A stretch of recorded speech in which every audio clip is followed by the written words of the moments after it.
Hello, hello, hello. Good to see you. You get fairy dust. I get fairy dust. Amelie, here she comes. Here she comes. Oh, we're going to get to see her. Come here, baby. Come on. Oh, you got it? Oh, it's so tight. Okay, here we go. There we go. Oops, sorry. She's on a diet. What a surprise. My dog has food issues. No. Hey, you want to go lay down? Hey, okay. Hi. Welcome. Guess what we're doing? Codependency. We're doing codependency, codependent no more, chapter 4, continuing with codependency characteristics. If you have a hard copy of the book, we're on page 44. What we're doing now, no, that's not happening. Excuse me, go away. Go on. Hey, you gotta, no. I'm so sorry. Not so fantastic beast, if you ask me. No. Okay. So we're on controlling. Okay. This is always like, this is one of the things that, we have low self-esteem and all that other shit, but this is one of the ways that we start to see that our codependency hurts other people. And we're not about that. We're not going to hurt people. The illusion of codependency is that it's helping when it actually is controlling. Sorry about that. Ouch. Ooh, hurts. Okay. We are, again, page 44. And many codependents think they know best how things should turn out and how people should behave. If this isn't... This is was one of my most difficult ones. She's seeing kids outside and she likes to bark at activity, anything. That we truly think that we know best. But we also can recognize this in the other codependents, but more like a lot of us are like, we don't think that we are like this. We don't think that we think other person like, oh, she's always telling everybody what to do. Okay, that's this characteristic in another person, and it's always annoying. In us, it's because it's again under the guise of we're helping when we're actually not. Because the fucking hubris that I think that I know what's best for another fucking person is delusional.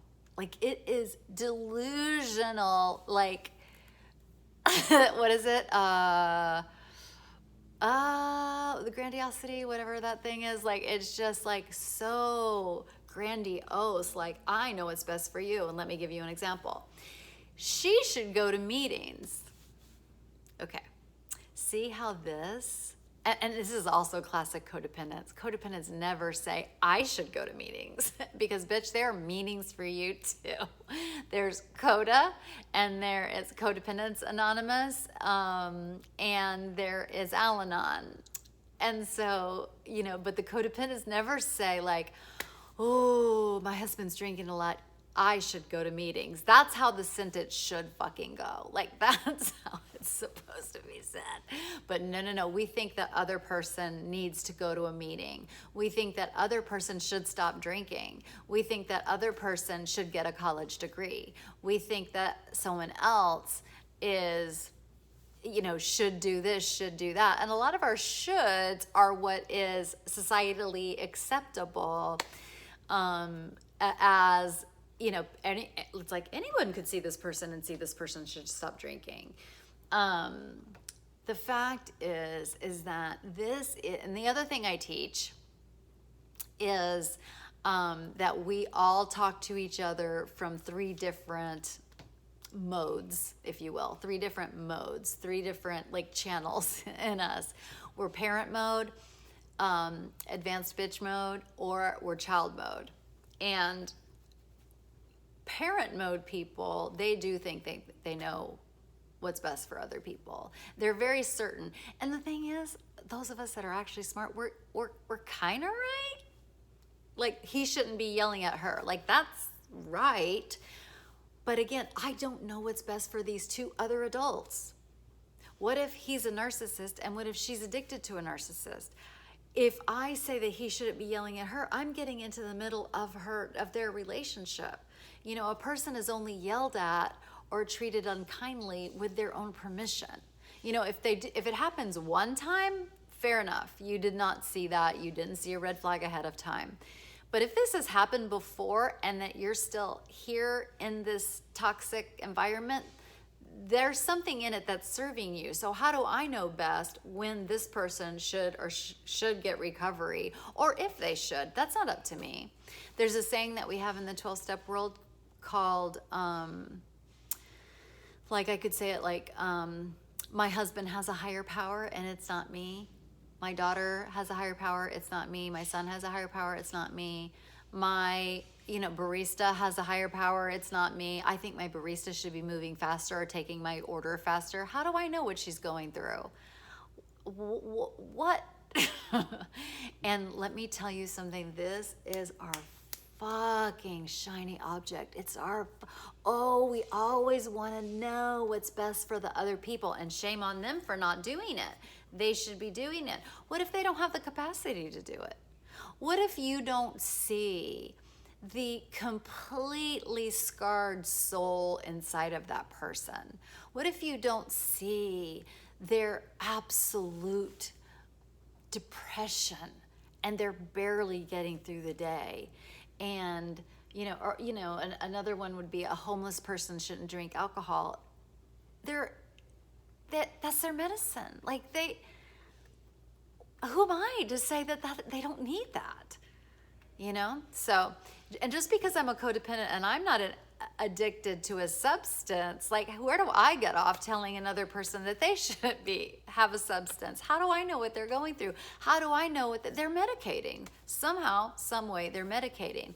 And this is a way that codependents, this is the way that we medicate ourselves. We medicate ourselves with being in someone else's business and determining that they should be away differently than they should be. This is a huge problem. The other thing that we kind of get away with within ourselves is if it seems logically right, that person should get a degree. How do I know that they're an artist and that would be soul crushing to them to go to college for something else, or my kid should be this or that? Like, how do I know what they should be? I have no idea. Like, and I don't want to be determining what someone else should be doing. What if that is soul crushing for them? What if they're going just to please me? Okay, now I'm trying to create a fun because I think my value is this or that or the other. If I think someone should go to college, then I should go back to college. We are we are saying that other people should not have autonomy. We're saying other people shouldn't have autonomy, and that we actually should be the author of the story of their life. We know the timing, and look at our fucking lives. They're a mess. And yet we think we know what's best for someone else. Again, the way that I'm talking, and thank God I am a codependent, or I wouldn't be teaching this if I wasn't, but I'm saying all of this about myself. How do you think I learned it? My hubris to think that I would know best.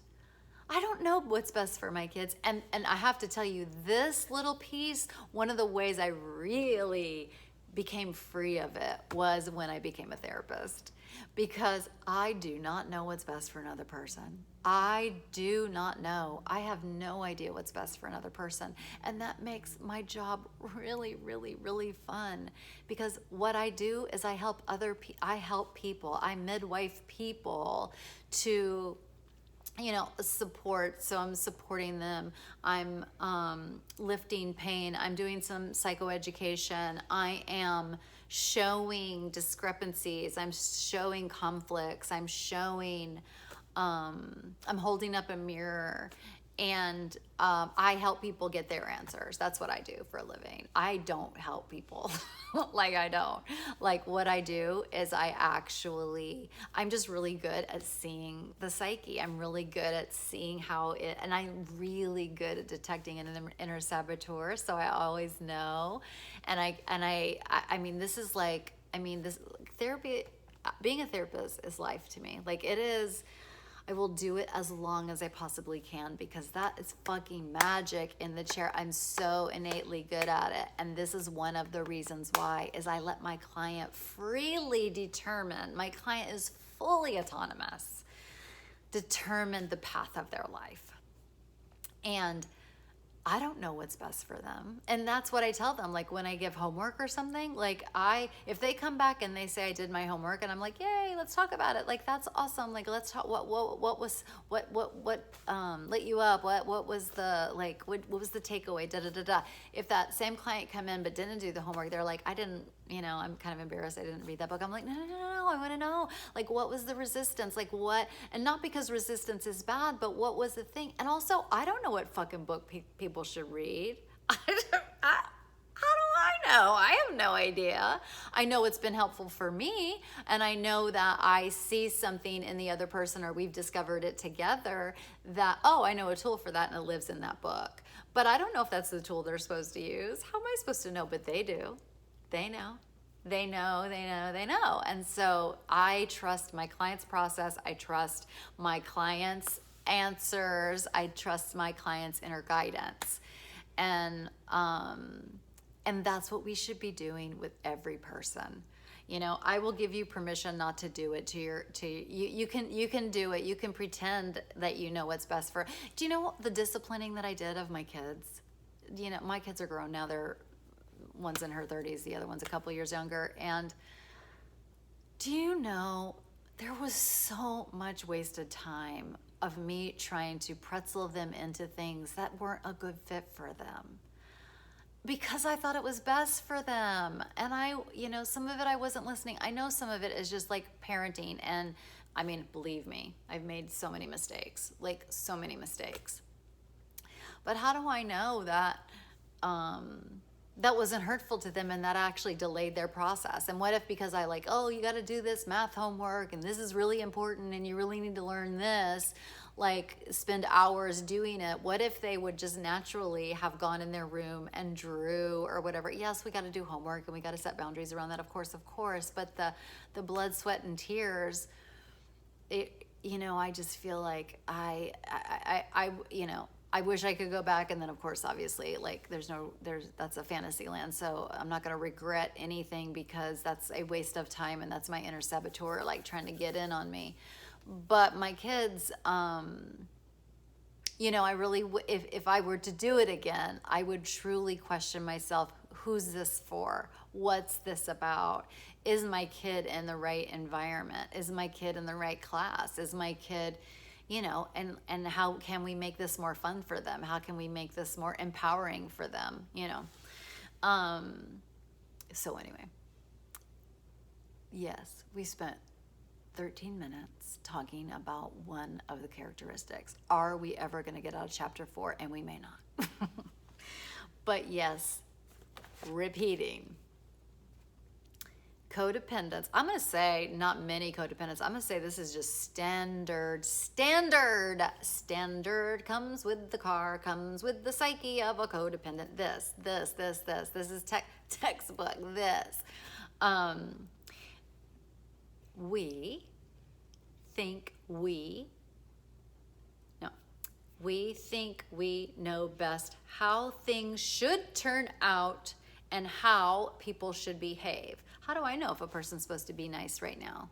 Like, what if that person has hurt them and I don't know and they haven't told me, but I'm saying, like, be nice or give that person a hug, but they're really a pervert.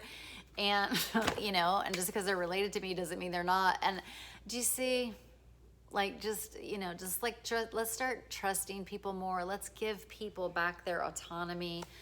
Our kids, as much as we can, I will say, like, you get to pick that. Like, you get to choose that if you're a parent, about, how much or how little that you want to do that. But even if you have the thought, like, am I thinking I know what's best for them? And maybe a time I would, like, let's say if I go back in time and like I'm going to live this more. Oh, I see a dragonfly. Sometimes it's like, no, I don't know what's best for them, but they got to fucking do this homework. And so we're just going to do it. We're going to do our best. Anyway, I hope that was helpful. Oh, I know I wanted to say it another way. So I'm going to say it, and I'm going to say it about you. You think you know what's best of how things should turn out and how people should behave. And so we do our advanced personal growth work, and we start to unhook and unravel for that. And we truly, this for me, you know, there's a 12-step saying, like, live and let live. The dragonfly is really saying hello.